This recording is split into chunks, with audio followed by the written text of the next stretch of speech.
I'm here in TVLine's Comic-Con suite with James Beek. So I have to confess, I did not know much about EDM before. No. So What Would Diplo Do has educated me in many ways. Well, that's the primary purpose of the show, is to educate.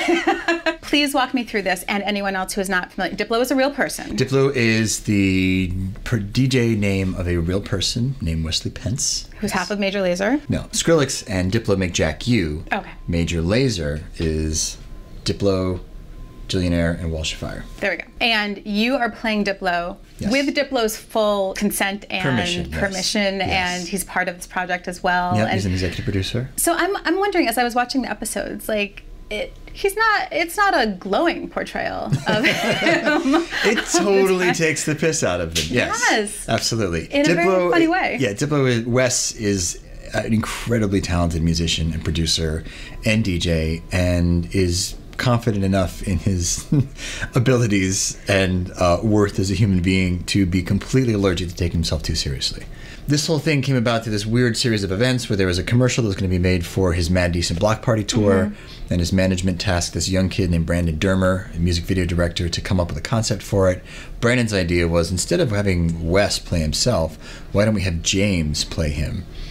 Brandon had never met me before, but I had flagged Diplo as a genius a number of years back, so when the offer came through, I thought, yeah, well, let me take a look at this kid's reel, and his reel was brilliant. So I said yes. We shot this thing. It was a lot of fun. We thought that would be the end of it, and then Viceland came to us and said, where are you taking this? We said, what? They're like, this series. And me, in my infinite wisdom, said, this is not a series, guys. Come on.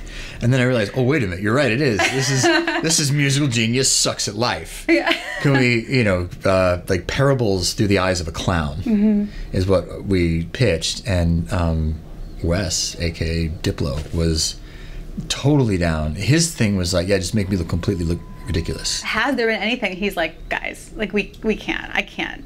No. Has there been anything where he pushed you to go farther? Yeah, I actually had to, my argument for him was, we have to make this character like somewhat likable, like redeeming in some way. We can't have him just be completely ridiculous, otherwise nobody's going to want to follow him and watch the show.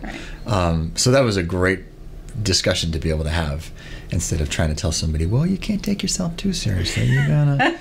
Yeah, he gets it. He just gets fame and social media and all of it, like more than most people out there. So in the first episode in particular, Calvin Harris and Diplo have a little bit of a social media war going on. They have a Twitter beef, which is based on an actual Twitter beef that Diplo had with somebody else. Okay. Was Calvin Harris consulted? Like, are the people that you guys are kind of skewering gently, are they We forgot to consult Calvin. But he does. I think he comes across pretty good in it. Yes. I think he comes across pretty well. Yeah. No DJs are played by themselves in the show. We have actors play them. There's footage of you in front of a crowd of like 60,000 people. Yeah. Just like, I cannot imagine what that must feel like to get that energy back at you. It's interesting. The most valuable thing I learned, because we went to 2 shows and we just swapped me out on stage. I would dress like him, and the audience beyond the first 10 rows wouldn't even really notice. But what I realized in going up there is, it's not about the person behind the turntable. It's about the crowd and giving them an experience. So when they throw that energy at you, you have to then turn it back to them. If the energy ends with the guy on stage, it's going to be a very ungratifying experience for the audience. So to be able to see that firsthand, you're staring at a bunch of people who are saying, all right, move me. Yeah. Like, do something for me.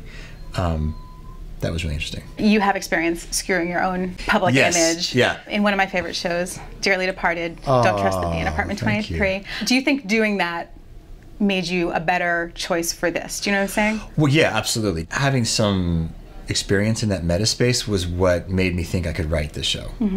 And maybe run it. And also, I think, gave me just enough credibility so that people would say, oh, well, I guess he has done this kind of thing before, so maybe we can give him a shot. It opened the door a crack to at least go in and pitch and say, listen, here's what the world should be. And just to kind of know, like, the ropes of doing that meta thing. Like, what are some of the parameters? What's some of the recipe? You are doing, as you mentioned, a lot of roles on this show. Yeah. Correct me if I'm wrong. You're executive producer, you're starring, you're writing, and you're show running. Yeah.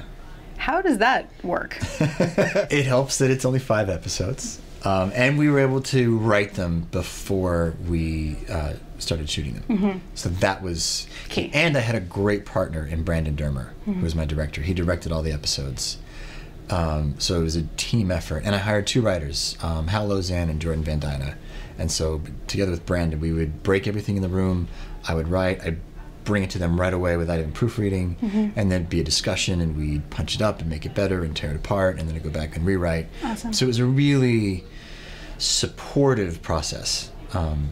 And from that sprang this realization that, like, wow, some of this is about setting the tone, writing, creating the world, setting up the structure, getting people excited about it. But then almost more important is then creating an environment where you're going to seize upon an even better idea if that pops up from your cast, from the writer, from your director. So that was really gratifying, to create this space where, okay guys, best idea wins, let's go. Right. Yeah. You guys are among, if not the first, among the first scripted series at Viceland, right? We are the first fully scripted show on Viceland, and the only fully scripted show on Viceland. Freeing, you know what? Pressure? It was really freeing because there was no template. There was no boilerplate. There was never discussion of, well, that's not really a Viceland drama, because there just didn't have you're any. Writing what is a Viceland drama. Yeah, and it allowed us also to, and because, you know, Viceland, there are a bunch of like creative rogues over there. Their notes were crazy and so much fun to take. Give me an example of a Viceland note. He can't have a moral victory at the end of this episode. We're like, oh, great. Okay. Wow. Fantastic. All right, then he won't. Just to wrap up, you had this long career in TV and TV forever, but the nostalgia factor is so strong. You know, I'm going to ask you about Dawson's reunion. Okay. Any word, any discussion? No, not at all. That answer hasn't changed in like 15 years. They make us ask it at TV interviewer school. I know they do. Oh.